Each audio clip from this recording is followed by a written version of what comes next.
2019 to order. Will you please call the roll? Mr. Walter? Here. Mrs. Jackson? Here.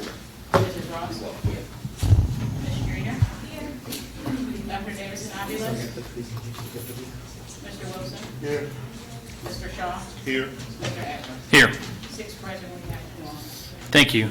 Would you all please rise and join me in the saying of the Pledge of Allegiance?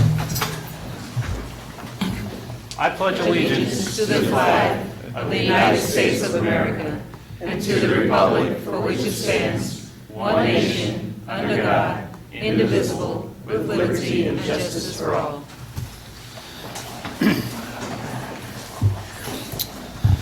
Thank you. Our first item of business is announcements. Do any board members have announcements?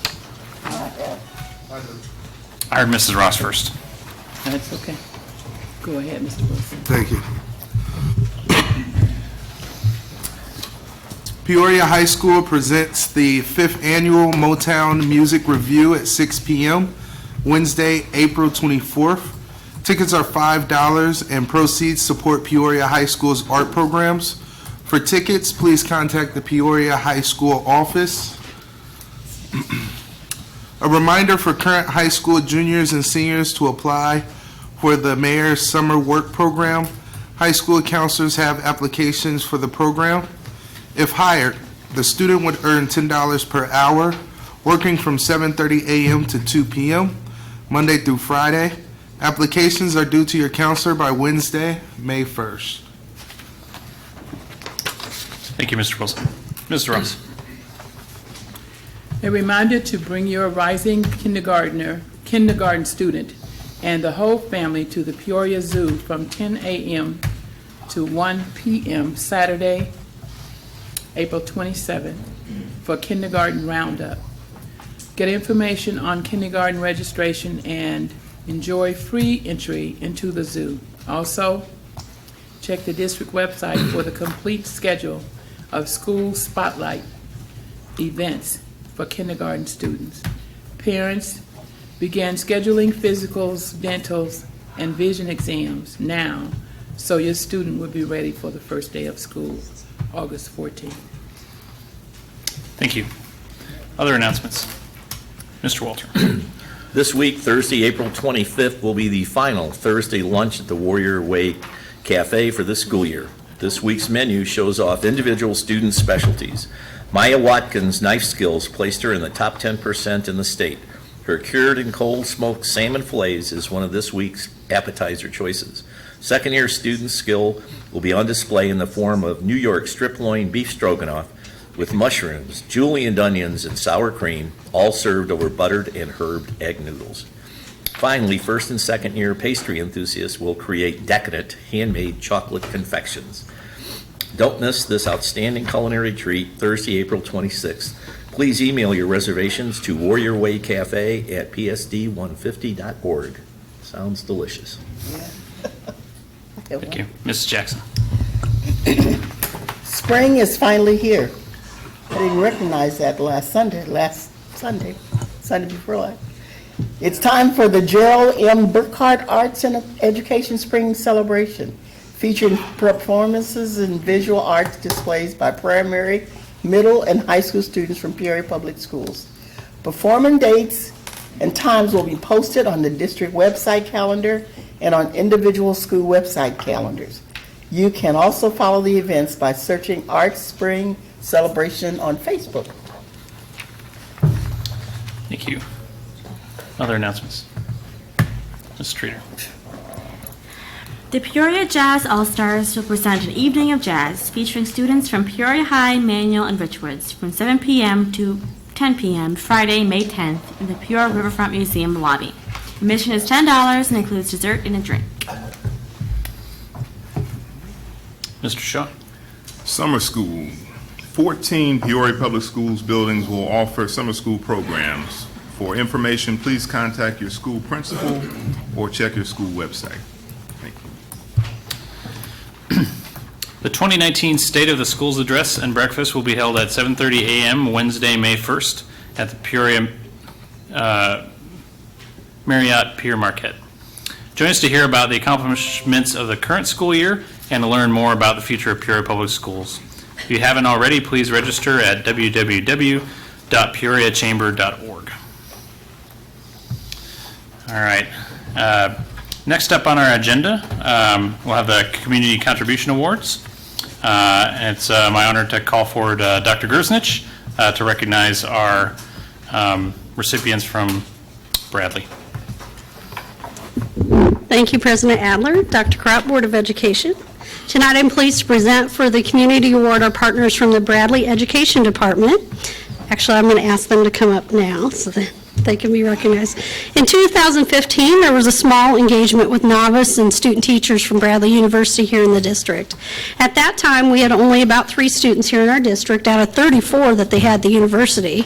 And we said, hey, wait a minute, you're right here in town. We want more of your student teachers. So by the next spring, we started to see that number increased. In our first year working together, we had 16 student teachers, year 2, 11, year 3, 10, and year 4, 15. That's a total of 56 student teachers in just 4 years. This is at a time when we're facing a teacher shortage. Many students from Bradley are actually from the Chicago suburbs, so many return to their hometowns for student teaching. So placements are tricky, not just because of that, but also because students have different endorsement areas that they have to connect with our teachers, and it's an optional activity for our teachers to engage in as well. With our partnership with Bradley, we have a renewed effort to engage students attending our college here in our community, so we're now centering our work is now centering on building relationships with students and having them engage in both their novice and student teaching with us. So prior to that, they might do their novice in one district and their student teaching in another district. Well, now we have a program where they can stay in our district for their whole experience. They might stay with one teacher the whole time, or they might stay in one building, or they might have 2 different grade levels but in different buildings, but regardless, they are staying part of the Peoria Public Schools family the whole time.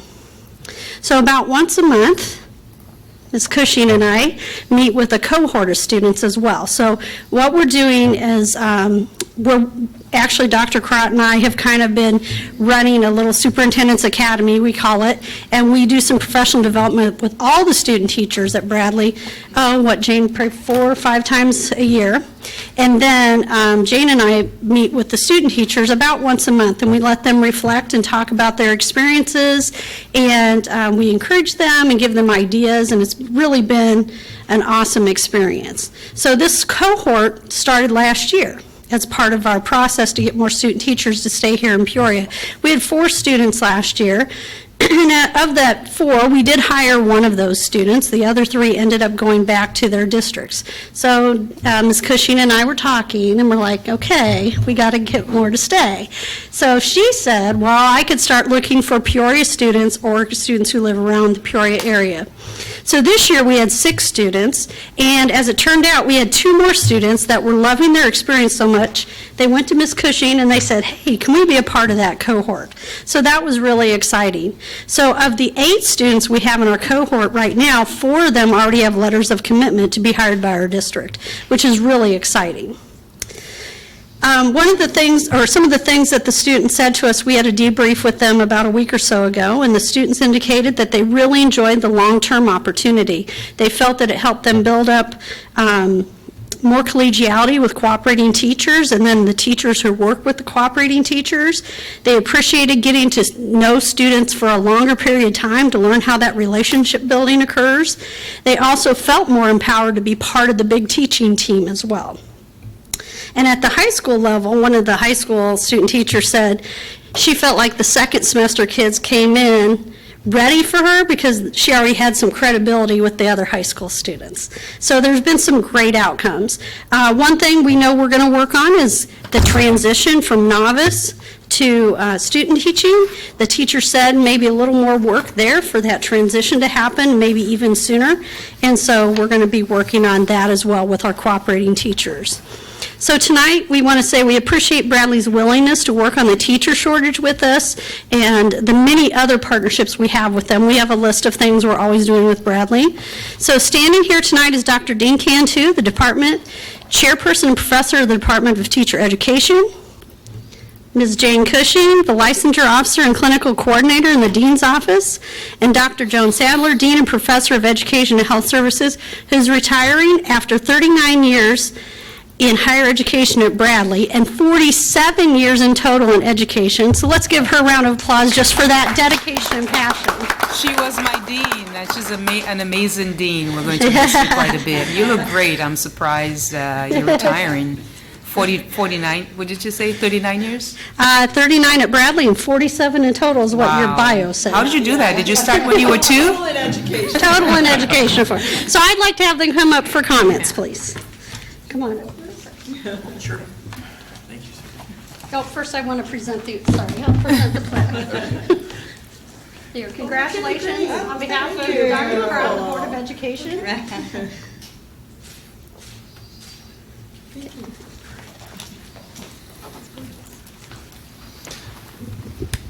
School board members, Dr. Karat, on behalf of the faculty, staff, and students in the Department of Teacher Education, I want to thank you for the partnership between Peoria Public Schools and Bradley University, which allows us the opportunity to prepare the next generation of teachers for the classroom. We are truly humbled and honored to be the recipients of this award, which serves to illustrate the partnership between our two organizations who work together to help prepare individuals for careers in this noble profession of teaching, and particularly at this critical time, as Dr. Gerznich mentioned, in which we find ourselves in a severe shortage of individuals going into our profession. So I think the program, and again, hats off to Ms. Cushing and Dr. Gerznich. They are the architects of this most recent innovation, and because of them, they help to make it possible. And I feel truly blessed to be a part of it, because I actually this semester am serving as a student teacher supervisor, so I get to go out to Richwoods to see one of our teacher candidates, our majors, who happens to be in a social studies classroom and who has benefited so much from this most recent program. So again, I just want to thank you all for your support. We could not do what we do in the Department of Teacher Education without Peoria Public Schools. Thank you. Yeah.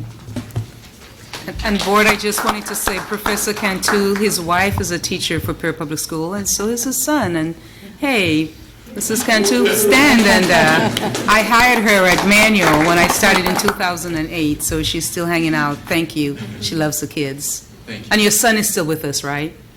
Both of our sons went to teaching, but they did both move on to other districts. Okay.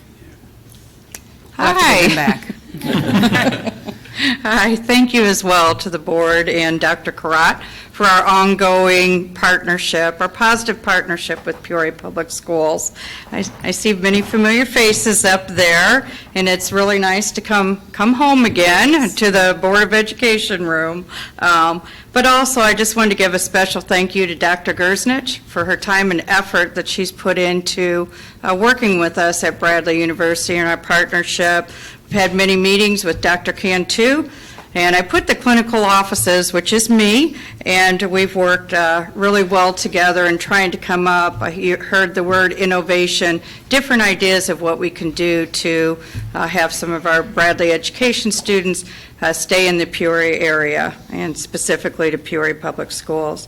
I'd also like to thank the principals of Hines, Whittier, Valeska Hinton, Franklin, Peoria High, and Richwoods. All of the administrators there bought into this program, have welcomed our Bradley education students for a whole year. In addition to that, the cooperating teachers that they've assigned the students to have welcomed them into their classrooms.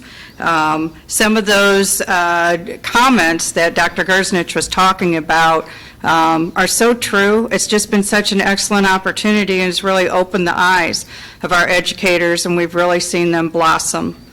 Also, I wanted to thank Lisa Gifford, who I contact quite frequently, trying to get not just our long-term internship students in classrooms, but many more of our education students. So we look forward to continuing this next year with more than 8, and we're working on that now. And as this grows and as other students start to hear about what our 8 students have been able to do this semester or this year, I've already had students asking about it. So thank you again.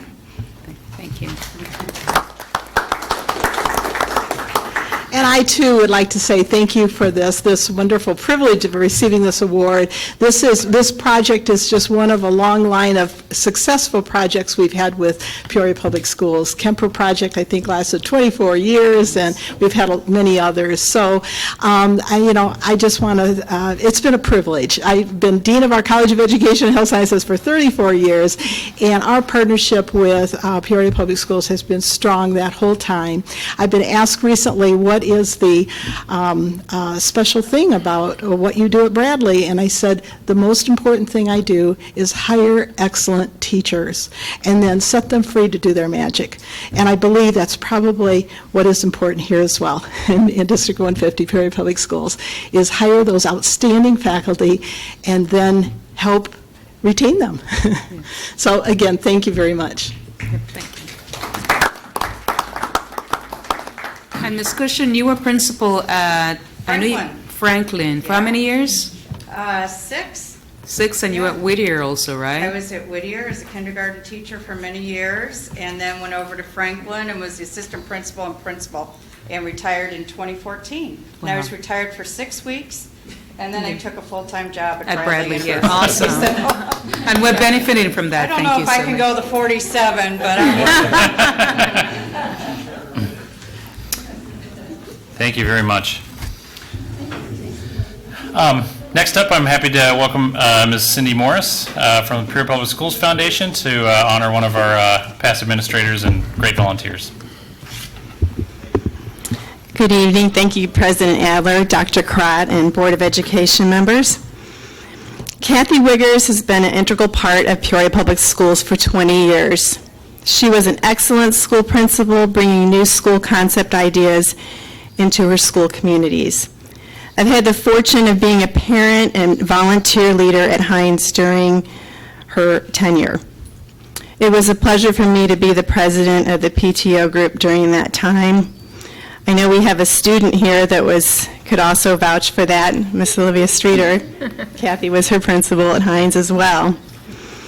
When she retired officially, Kathy became actively involved in the Peoria Public Schools Foundation, donating, leading, serving on various committees for classroom grants and student scholarships, attending and working at all of our events. She, a few years ago, became the chairperson of our board and helped lead the board to be extremely cohesive, focused on areas within the foundation, much needed at that time. She set up a professional formal evaluation process for the president, my position, one that I'd been trying to get formed since I stepped into the role in 2010. She has been extremely valuable in many other ways to the PPS Foundation, currently preparing professional evaluations for staff, establishing relevant guidelines and updates to our classroom grant program. She is now working in the school district with tutoring, and I believe she serves as a mentor to other current principals. She as well donates many items and needed things to schools without notice or mention. She is very passionate and supportive of our children, schools, and district. I've been so incredibly thankful to have her as a board member, a trusted confidant, a very large mentor and friend. With great power comes great responsibility, is a quote said by Benjamin Parker, a character more commonly known as Uncle Ben in the Marvel Comics series Spider-Man. Some leaders lead loud, some leaders lead quietly, and Kathy leads very responsibly and walks the walk. She's a doer and a giver, and my favorite kind of person in this world. She is so humbly deserving of the Community Contribution Award for her time and dedication in our school district, and I'd like to bring her forward.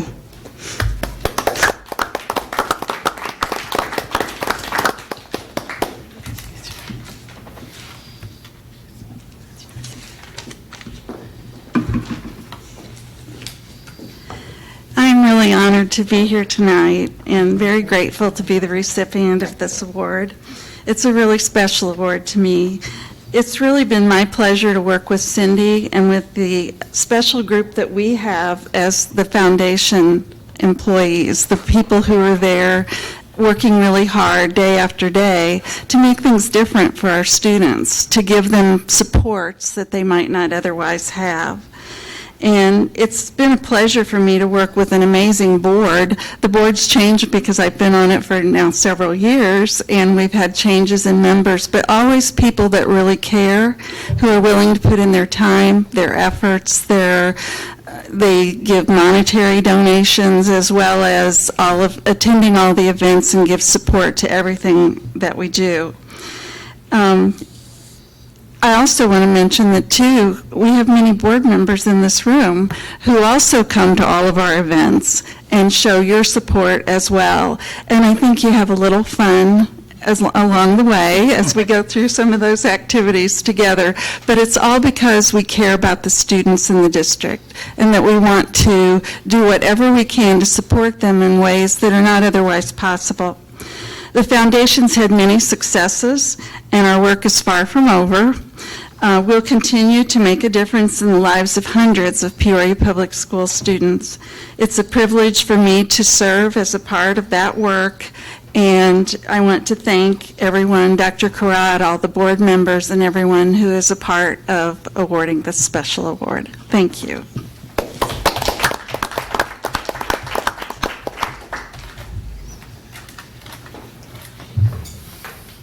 Thank you, Ms. Wiggers. We appreciate you. All right, next up, district presentations. The Growing Your Own update by Ms. Linda Wilson.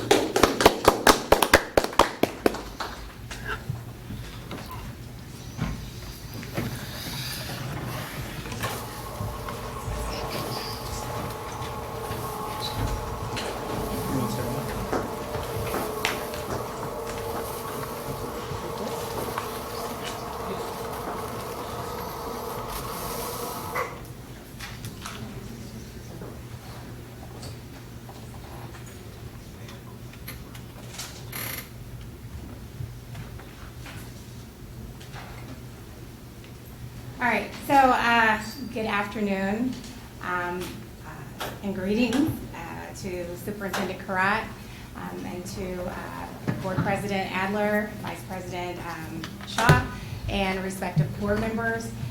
It is an absolute pleasure to present information about Grow Your Own to you.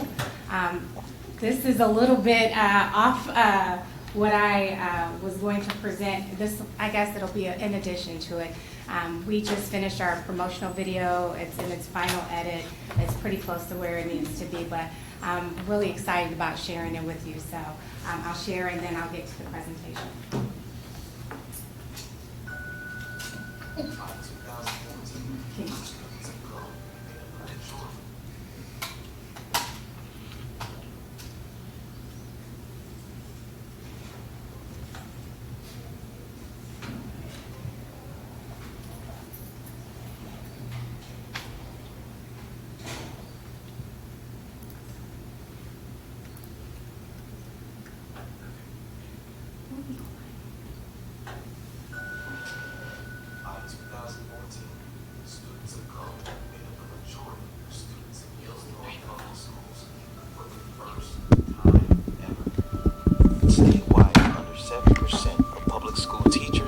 African American, and under 4% are Latino.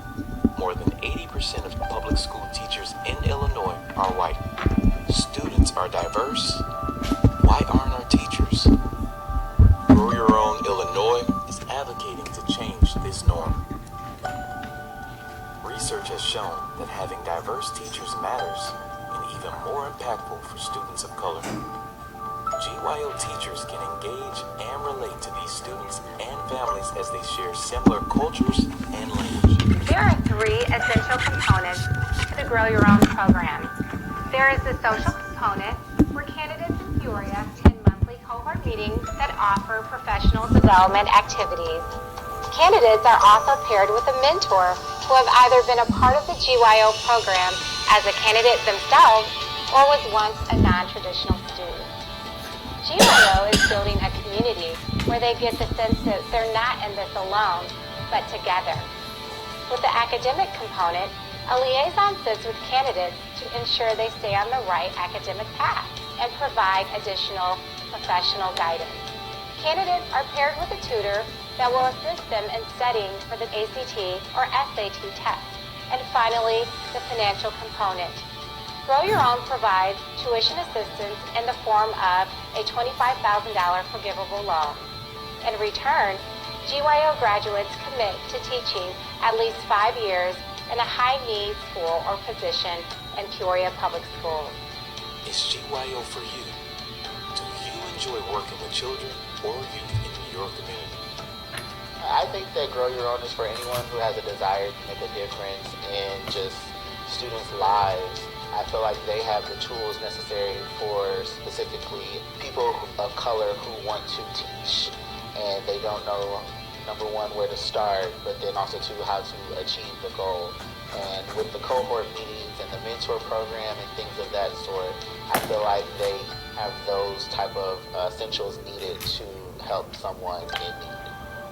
Grow Your Own has impacted me tremendously. It has certainly been a blessing in my life. As a non-traditional student, Grow Your Own came in just at the nick of time. I've always wanted to finish my degree, and the program came to Peoria.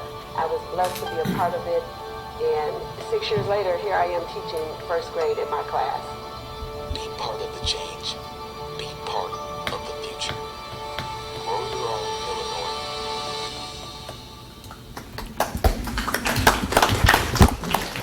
Sorry, that was a little impromptu.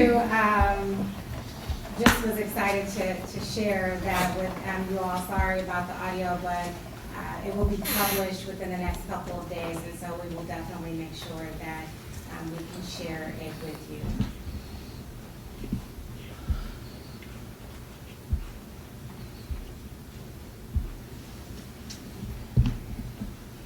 So just a little bit of background about myself. I have been coordinating the program for about, this is a full year right now. I was once a Grow Your Own candidate and then a graduate, and so I'm fulfilling my duty of service to help other candidates or potential candidates in this area become teachers in this community. And so I'm kind of a one-woman show a little bit, so I am still in a teaching capacity. I teach part-time, technology extra one, and then I coordinate part-time, and so I help oversee over the candidates, the mentors, collaborate with the liaison, the tutors. I work with the Chicago team, and then the lawmakers and the union, and so it is a busy process that all takes place, but it's definitely a fulfilling process. So I'll give you a little bit of background about Grow Your Own. So Grow Your Own is a program that recruits and develops a pipeline of teachers of color who come from the community in which they will one day teach. This initiative began in Chicago, and so there were basically two programs that were taking place in Chicago. There was the Logan Square community, which was primarily the Hispanic or Latinx community, and there was the west side of Chicago, which was the Action Now community, and so, which was primarily African American. Both of those communities had programs where parents were coming to school to basically build relationships with teachers and kind of break down some of the cultural stereotypes. They wanted to find a way to connect with the schools. And so some state lawmakers kind of got word of what was going on and the success that they were experiencing in the program. A grant was written for the first a couple of years, and then the state lawmakers were able to pass legislation in 2004 to develop the current initiative. And traditionally, Grow Your Own has supported non-traditional students who have a passion for teaching. There are also some links to our main website on some more foundational information about Grow Your Own. And so the mission is to prepare and educate highly skilled, committed, homegrown teacher candidates of color who are going to teach in hard-to-staff schools and hard-to-staff positions, and that are going to remain in those schools for substantial periods of time. I think that is the cornerstone for Grow Your Own, is that there are people in the community that are not going to train here and go off to suburbia or go off to their communities and use the skills that they have retained during their field experience time. Grow Your Own provides academic, social, and financial support to the candidates. And I think what the biggest thing out of this, of having this collaboration, is that not enough is said about the collaboration that we have between the school district and our teachers union. Oftentimes, what's being highlighted is our separate sides and what we don't always agree about. But this was definitely a huge collaborative piece, years in the making, with just trying to work out and figuring out that there was a common goal of increasing teacher diversity and also teacher retention and recruitment. There's also an MOU. It was nice to see that Dean was here also, Dean Cantu, Dr. Cantu, because we have an MOU developed with Bradley University also. Dr. Arquette is a professor at Bradley University, and so she serves as our academic liaison. And so we have a set of core values with Grow Your Own. There's community. We build this community, this sense of community, through our cohort meetings, where we talk about a diverse set of topics. And then we all get to know each other and know that we're all in this struggle together to become teachers and have sustainability with that. There's the empowerment value, that we want to empower our candidates to become leaders and activists, not only inside the classroom, but outside the classroom and throughout the community. Diversification, we want to diversify the teaching force. Tolerance and understanding. I think this is really key because we want to dispel stereotypes and create cultural role models for our students. I think it's really essential that students see and are able to reach out and touch people that look like them versus, rappers or entertainers or basketball players that they're seeing on television. There's the cultural competency piece of it, where we prepare candidates with culturally responsive teaching strategies, and that we are also involving social and emotional issues and issues that are really native to our community. The teacher recruitment and retention value is basically recruiting our local homegrown folks that are rooted here in our community, and they're going to stay and invest in our schools and our community and our students. So we have the three, what I call, and this is what I really deemed when I became a part of the program, and when I talked to it, and if I were able to talk about it in a snapshot, are these three essential components. It's the academic component, the social component, and the financial component. And that's what makes Grow Your Own very unique from other scholarship programs. Traditionally, scholarships give you $500, $1,000, and send you about your way, and there's no follow-up behind it. You never know how the candidate finished the program or what continuum they are on. But we at Grow Your Own, we provide these essential wraparound services to our candidates. We care about meeting the needs of our candidates, and we're committed to supporting our candidates as they encounter life's challenges. So with the academic component, our program, like I mentioned before, has an academic liaison, and it's Dr. Arquette, and she works out of Bradley, and she analyzes the academic transcripts from candidates that apply to the program and are inducted into the program, and she provides essential academic certification and advisement. And so she provides knowledge about specific majors and she ensures that candidates are taking the right classes at the right time. She ensures that certification requirements are being fulfilled at the right times also. She also serves as an ambassador and a go-between between the colleges and universities for the Grow Your Own program. She provides outreach information to her colleagues about the program, and she recruits candidates for the program also. And so for candidates who haven't fulfilled that, TAP stands for Test for Academic Proficiency. You can also take the ACT or SAT in lieu of this TAP certification. The TAP certification is going to go away, and primarily to have this kind of basic skills certification, the state is only going to rely on ACT or SAT scores. So we provide tutoring services on a weekly basis, and tutors are typically teachers that who are experienced with working with adult learners.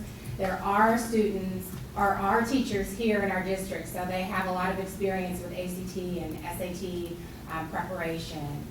So they understand that a lot of our candidates are juggling a lot of things in their lives, and so they're being very flexible and meeting them around their schedules.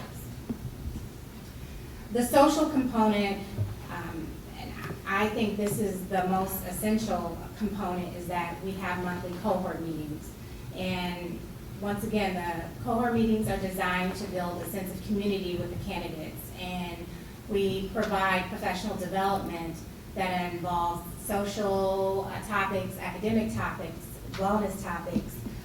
For example, we've had professional development about mind and body wellness, and yoga sessions, de-escalation strategies, focusing on having a growth mindset and having grit.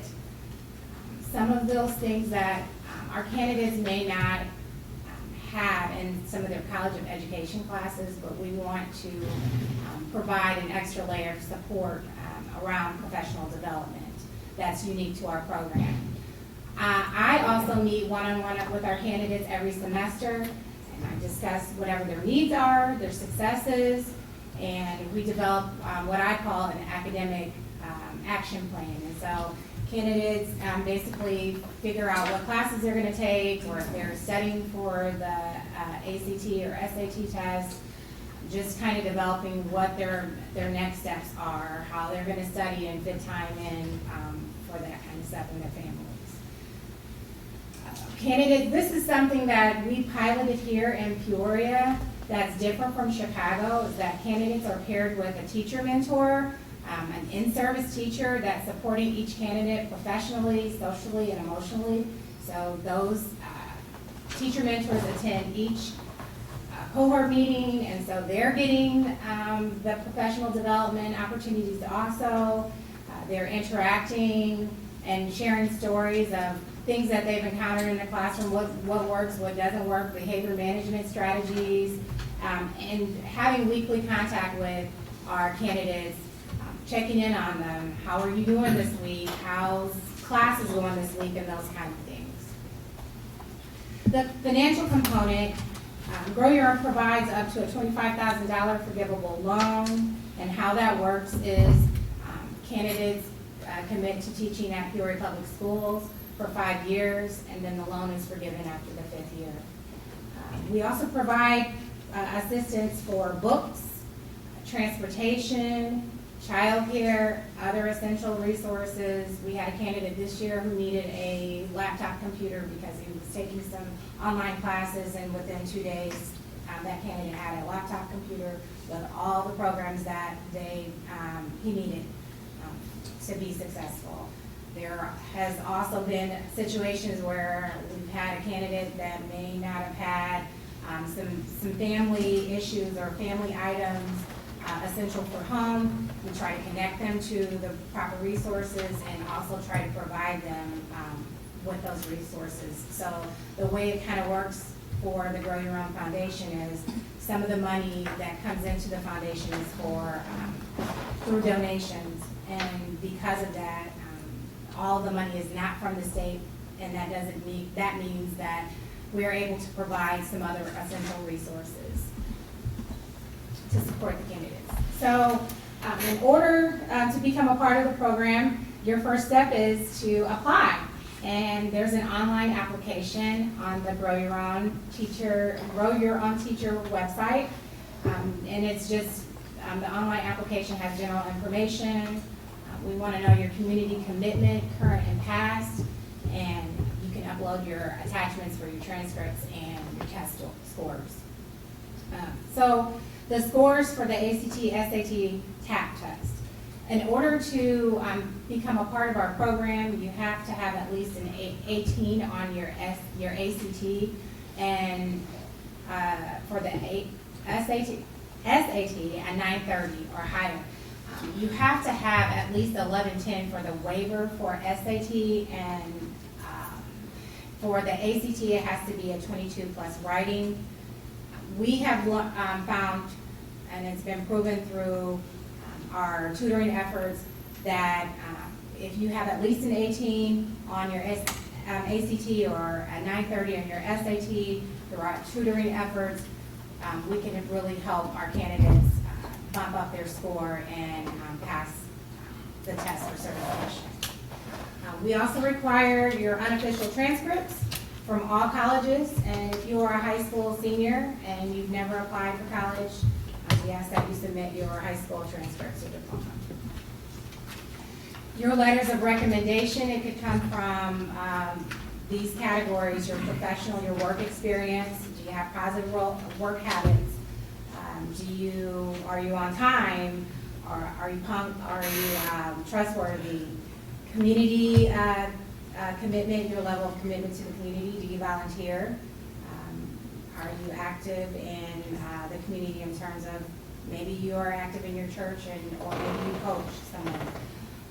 For academic, your success as a student, it could be a professor, it could be a principal, it could be a counselor.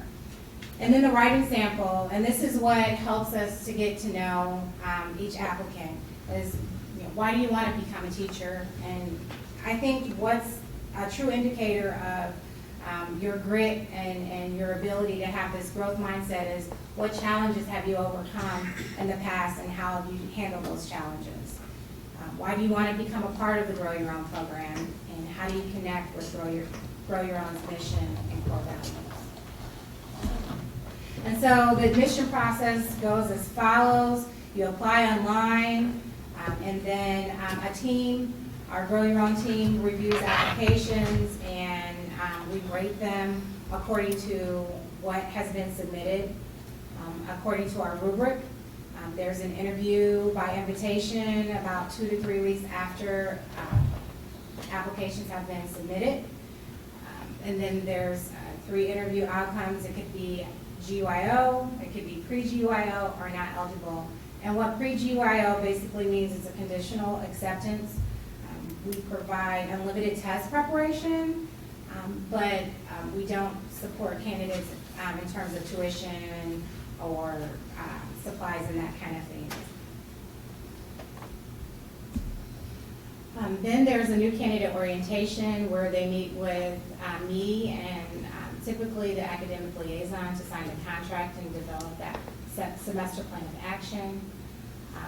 They also meet with the academic liaison also to really dig into their academic plan, figure out what college or university they're going to attend.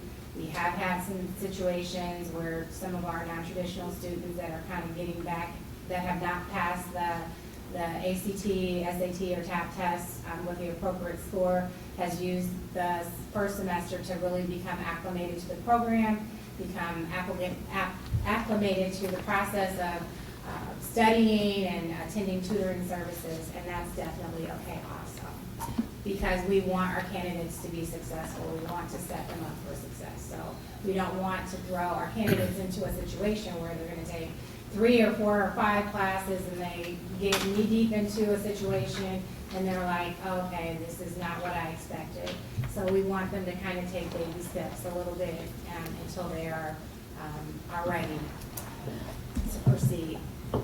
So our requirements are to attend all monthly cohort meetings, to meet and communicate regularly with me as a coordinator and the academic liaison and their mentor, complete a FAFSA, and kind of the way what our funding works is that candidates receive Pell Grants or MAP grants, and then if there's whatever the balance is from there, Grow Your Own takes care of that balance. They have to maintain a 2.5 GPA. If they are in pre-GYO, they have 1 year to pass the certification test, and they just must make sure that they're staying in good standing with all other contract requirements. And typically, many of the graduates that have been in the program in the past have been teaching in our school district for an average of 8 years. There are about, I believe, maybe 8 or 9 of us right now that have been here, that are invested, and are really happy to be back involved and engaged with the Grow Your Own program as mentors, and so that's really powerful. So the spring application window is upon us right now, April 1st through May 1st. We may be extending that a little bit for some of the high school students to get their transcripts in. I've been doing some outreach to high school students at Manual. I'll be at Peoria High tomorrow. I will be at Richwoods next week. So we probably will be extending this application window, especially for those candidates, those potential candidates, the applicants. And so they can apply online and to make sure that they select the Peoria location. A few stats and facts are we've got 11 candidates, we've got 10 mentors, we have 3 tutors, 1 outreach recruiter, and 1 academic liaison. The exciting thing is that we'll have 1 candidate that will be graduating from Bradley this fall. We'll have a couple of other candidates that will be graduating from Grand Canyon University, Grand Canyon University is another one of our partners, next the semester following, and so it'll be good to kind of see some fruition come to this initiative. We'll be adding 3 to 4 more candidates this spring, and so far over $25,000 in tuition, books, childcare, transportation, test preparation, and tutoring has been paid.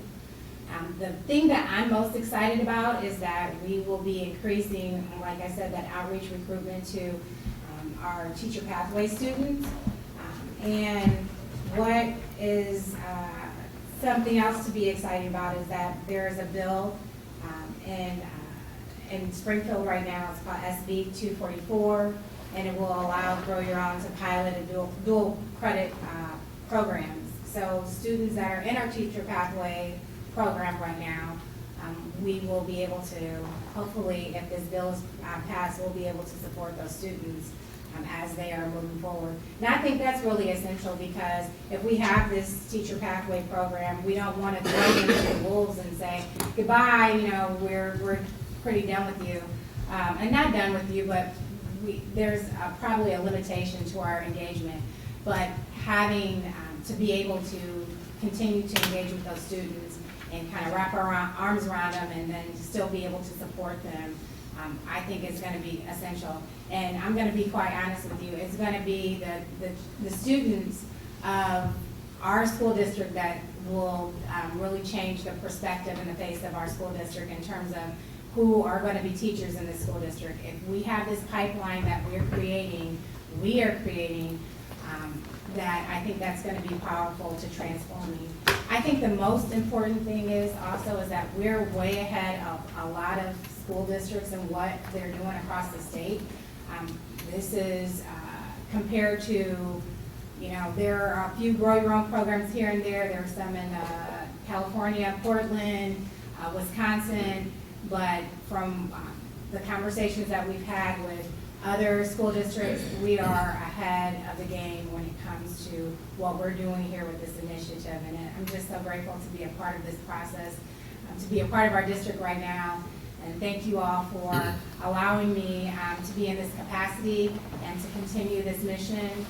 Thank also our union board president, Jeff Atkins-Dutro, because when I came to him with this idea of some of the stats and texts that I had, he was very open to it, and he has been supportive 100% all the way. Dr. Karat also, she knows, has had a lot of contact with some of the candidates, the graduates that have been in the program, and knows that it is a program that is worthwhile.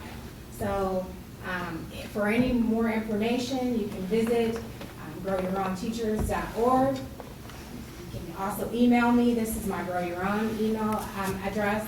However, I still have a district address, so you can also email me at my district address, linda.wilson@psd150.org, and call me, definitely. Right now, once again, it's a high outreach season, so I'm kind of on the go of meeting even in small groups with individuals or going to organizations and trying to build as much visibility and knowledge in our community. So thank you for giving me your time this afternoon. I appreciate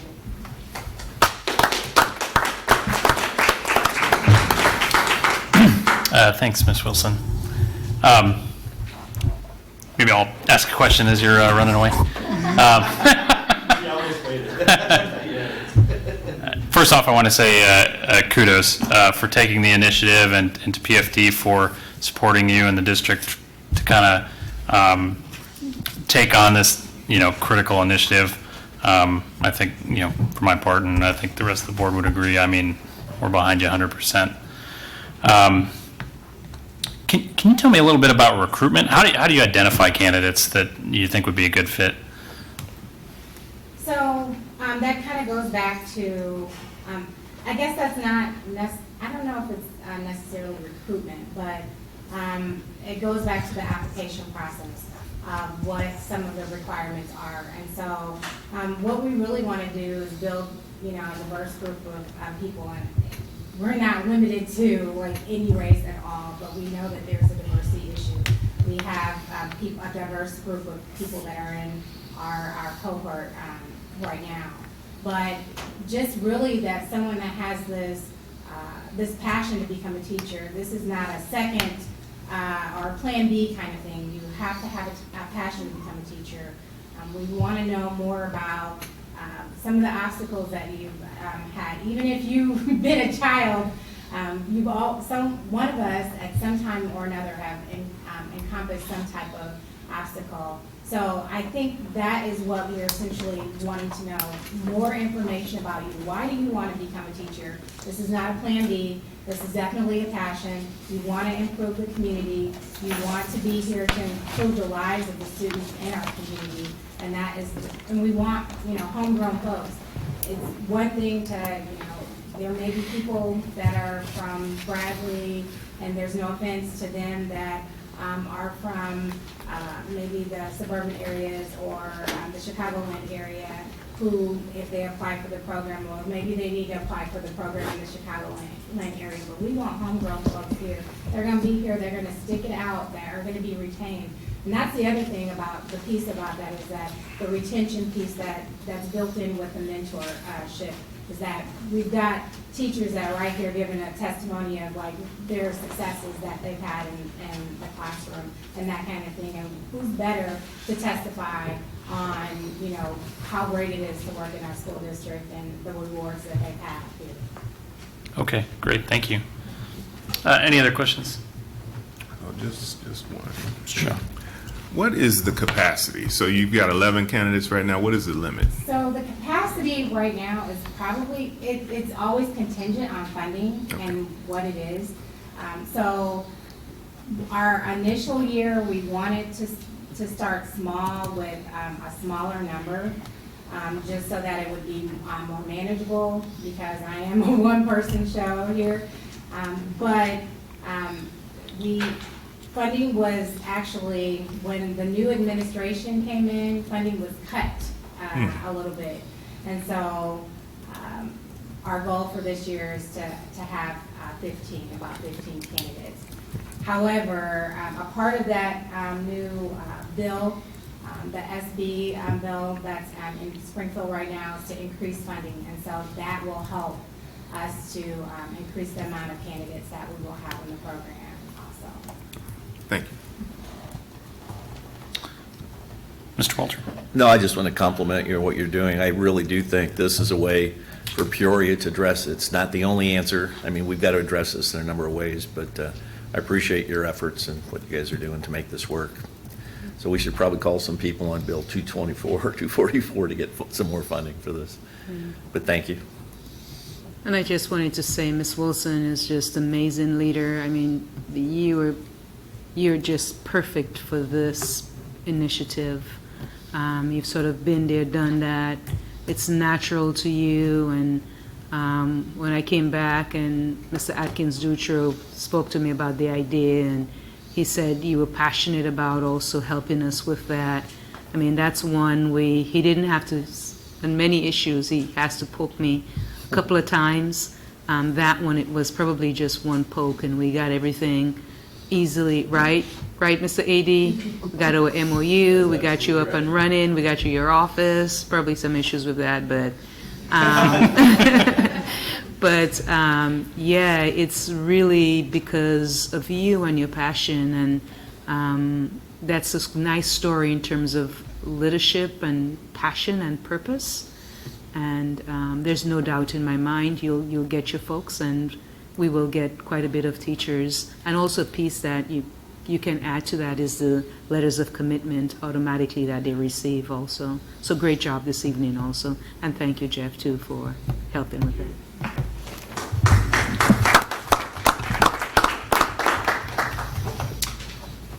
All right. Next on our agenda is audience presentations. We've got one card. Mr. Knapp, you're up. First, congratulate the board and Dr. Crott and the Teachers Union that's a tremendous presentation, but I know behind the scenes Dr. Crott has been trying to take care of minority hiring to the best of her ability. There's a lot of competition out there for good teachers, and we're looking obviously for quality teachers, and that goes without saying. But you know, this board has done more. The last board and the superintendent got rid of so many people of color that it just made me vomit. And, you know, that's the only thing I can say about it. It's really sad that they ran a lot of quality people off, not only as teachers, but as support staff as well. I have for you tonight a handout that I gave you. If you'll address that, and you'll scratch your head and wonder why I'm going to talk about this. I think it's very important that we communicate. I with 4 other people, spent about 2 weeks putting together the editorial that's on the left-hand side that I turned into the Journal-Star on 3/25. They put it in the paper on 4/19. I'm happy that they put it in, but it's not my editorial. Several of you have complimented me by telephone or text or whatever and said, you know, it was a great editorial. That's not my editorial. Mine is on the left-hand side. Bobby Knight's quoted, Buddha's quoted, Confucius is quoted. Obviously, the Journal-Star took all 3 of those out because they wanted to isolate me and make this my editorial. Notice that they put down where I put and friends, a few friends that didn't want their name on it, but I did not write this editorial by myself. It's very important that people understand, and I will see to it that they understand. I'll be on the radio tomorrow, and I'll be all over town with this eventually. But my point is this again. Brian Wardle and Chris Reynolds are 2 of the finest young men in the country that are here trying to do the bidding of the university, and they've done a tremendous job qualifying for the NCAA tournament this year. The Journal-Star, I don't have any good things to say about the Journal-Star sports staff. I was there when the president of the university made these 2 gentlemen apologize to their team in the front row. 800 people on national, right before the national TV, put them on for being accepted in the NCAA tournament and announced the pairings. It was sad. Then Mr. Reynolds, Dave Reynolds from the Journal-Star, strolled up and just more or less cockily went by, didn't apologize. Journal-Star never apologized to Bradley University. This should have been a co-apology. If it was a misunderstanding, both sides should have taken some credit for it. The next day, the Journal-Star ripped Bradley University again, and then the president of the university, as far as I'm concerned, got out of line and told his AD and his basketball coach to apologize. I'm going to tell you, and I know you don't care, I would never have done it unless there was a co-deal with the Journal-Star to apologize alongside of me and that there was a misunderstanding. These gentlemen were cheap-shotted, and I would never have done it. I'd been off to another college. Mr. Worrell can go anywhere in the country he wants to, and I'll tell you what, Chris Reynolds can go anywhere in the nation. He's one of the finest athletic directors ever in the country, and he's going to prove that down the road.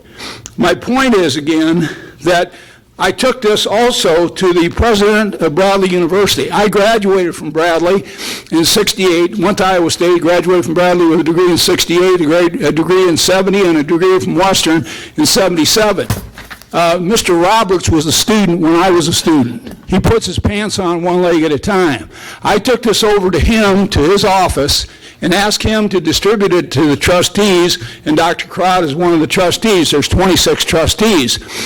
I said, would you get a hold of me if you're not going to put it in, because I will get a hold of the trustees individually myself.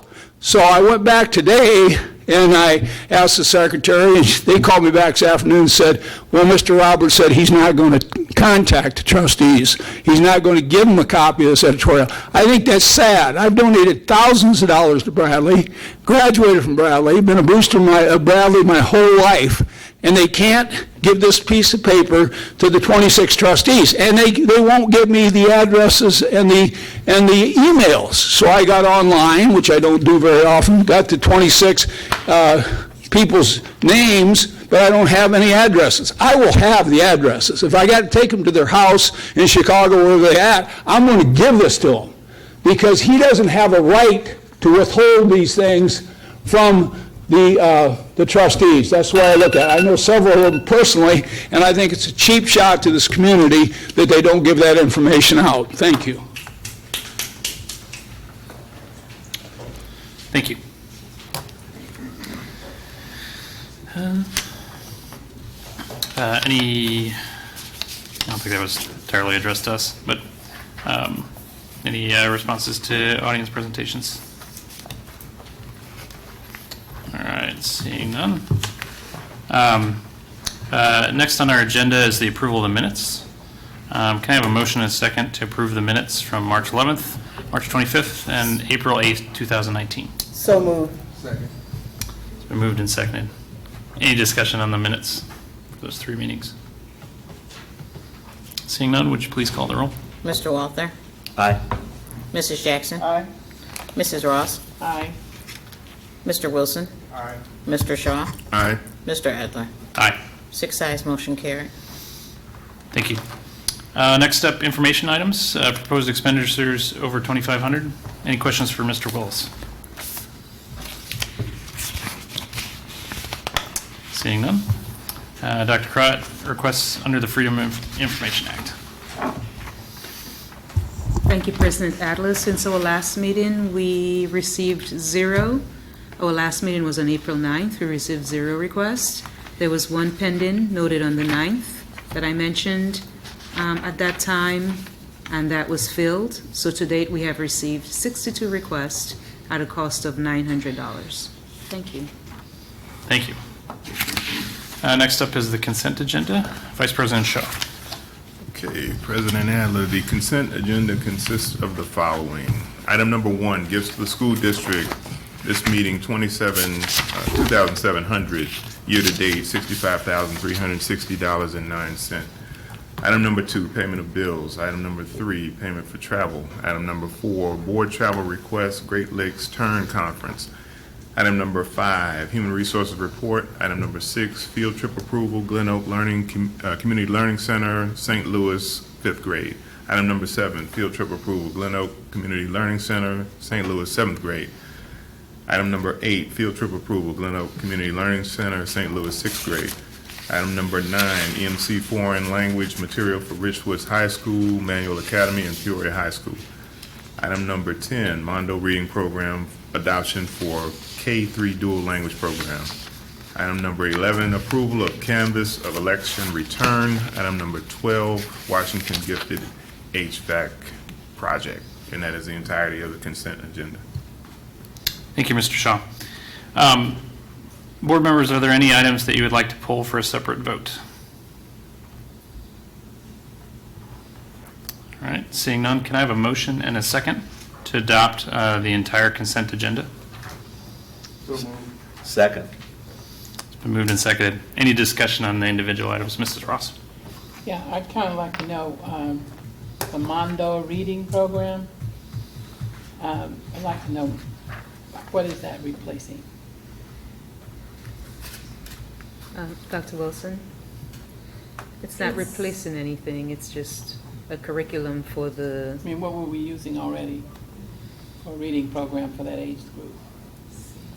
That's a dual language with Anna Rose. Santiago. She received teacher feedback, and they looked at different curriculum to replace what they have now, which is Santiago. And so... Okay, excuse me. I didn't quite understand what you said. Okay. You said who received feedback? Anna Rose. Anna Rose received feedback. Yeah, she's over that program. And, Right, so she's met with the teachers this year to review all the curriculum for foreign language and dual language. And so they've looked at several different publishers. They piloted this year and collectively decided that this is the curriculum that they would like. And it's the reason I asked, go ahead. It's in line with our balanced literacy framework.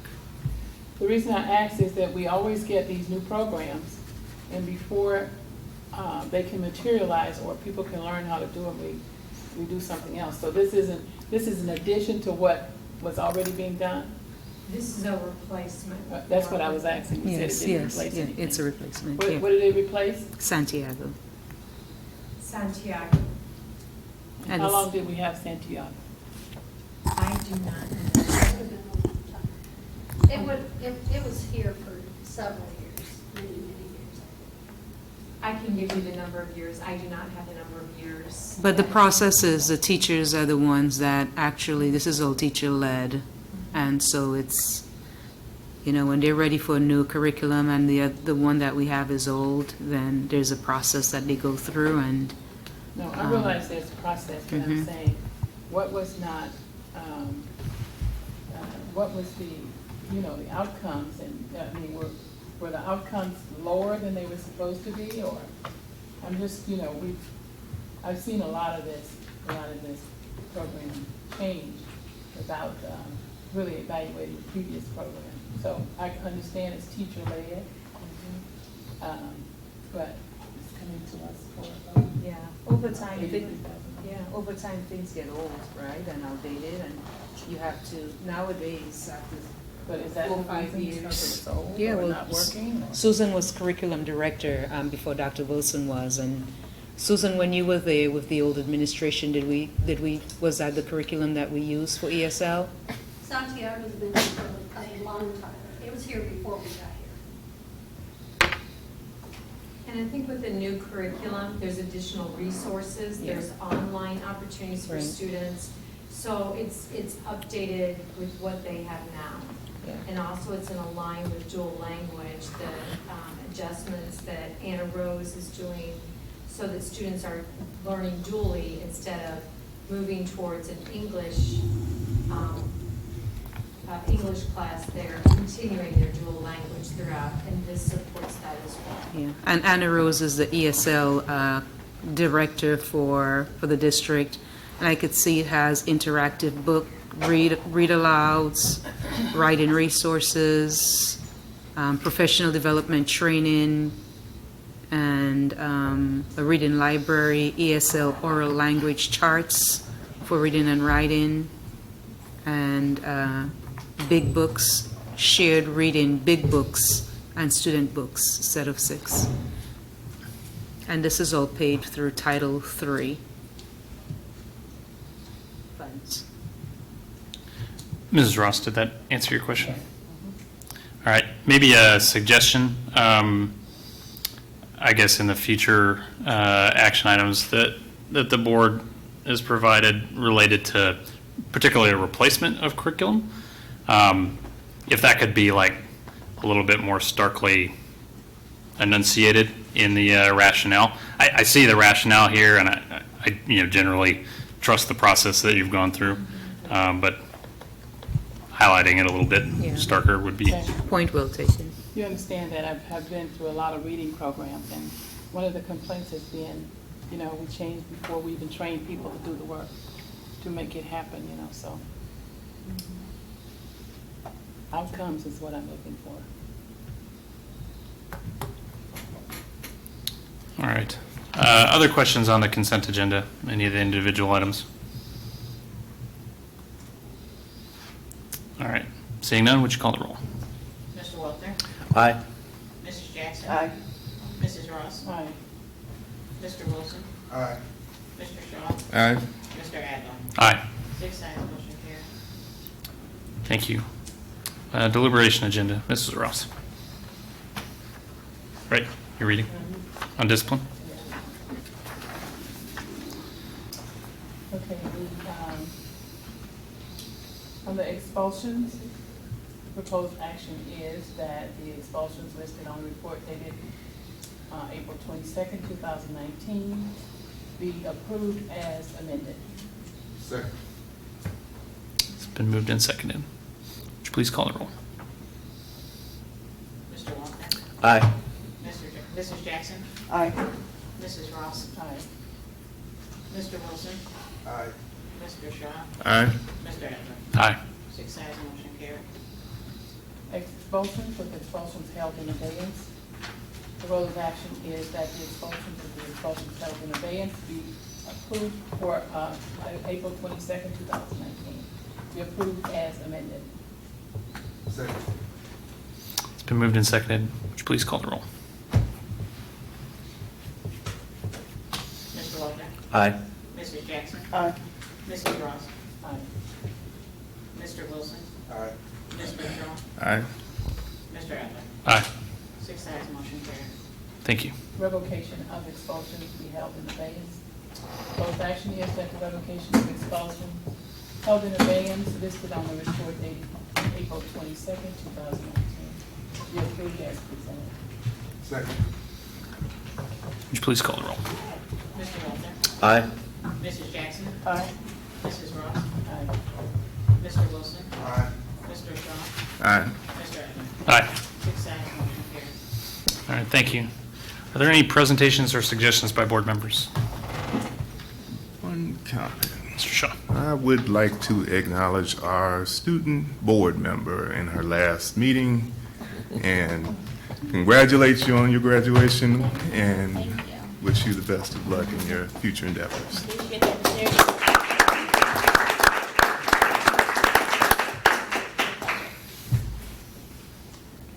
Any other presentations or suggestions? Any reports from board committees? Oh, yeah, Ms. Streeter, please. I will be attending Illinois State University in the fall studying communications. So I either want to enter PR or broadcast journalism. So. Nice. Very cool.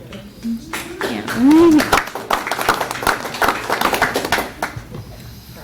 Thank you. I am glad you're staying in the state. Yes, yes, yes. Not too far away from home, too. So. There's an out-migration issue, I'm sure you've read it. I know that last meeting, I casually mentioned as we were stopping, because I think this is important. Mr. Shaw is on the board at Western, and we did not officially say wonderful job. And I'd like us to just comment, because I think that's a wonderful spot that the governor has put Mr. Shaw in. He may not think it's so because they're really low on money. He's got to figure out how to keep Western open. So I'd like to officially congratulate you.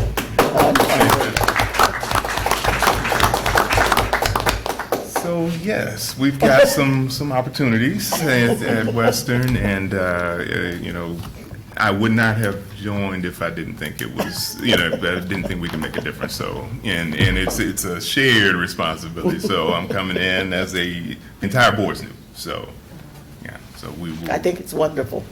Thank you.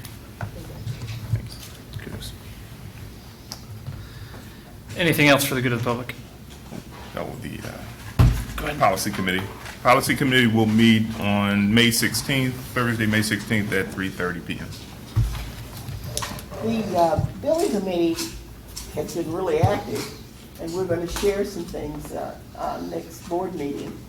Mr. Willis is going to pull all that together for us for some things. But the one thing that I, turn my thing on.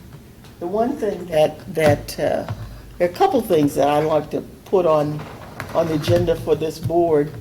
I'll talk about the easy one tonight. The rest are pretty hard, but we'll deal that. Now, most of you don't know, I'm a big TV watcher of House Hunters and Lone Ranger and Roy Rogers and those kind of movies, the Cooking Channel. But the one thing that I watch is House Hunters.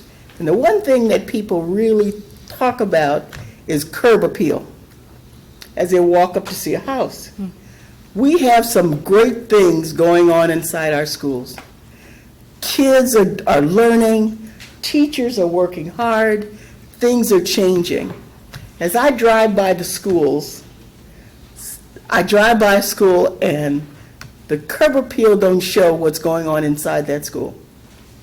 And I know somebody might think that's a small thing, but as our kids and our teachers and our parents and people walk up to a school, they need to see that school before they get inside. And I'd like for us to really think about, to have the operation and maintenance start looking at each one of our schools. And let's do something about the curb appeal I like that, Ms. Jackson. as we walk up in front of our schools. You know, we talk about the great things, so let's talk about how good it looks outside. There are buildings that have bushes too high for the front. That's dangerous. We need to do away with those kinds of things as kids and people at school in the evenings and that kind of thing. But I think that our schools need a curb appeal. Yeah, we're working on that. That's why we made some Well, changes. I want us to Willis? specifically Yep. work on our curb appeal. Let's show outside what's going on inside. So I'm hoping that as I leave this board, and I told you guys last time, if I see things like that, I might become an African-American female Terry Knapp.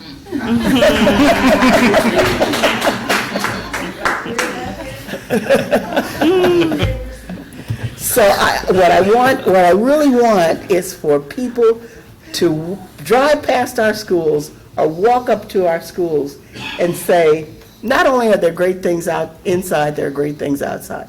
So I'd like us to really start working on that to make our schools look like something's going on. Thank you, Mrs. Jackson. Anything else for the good of the public? All right, thank you. We are adjourned.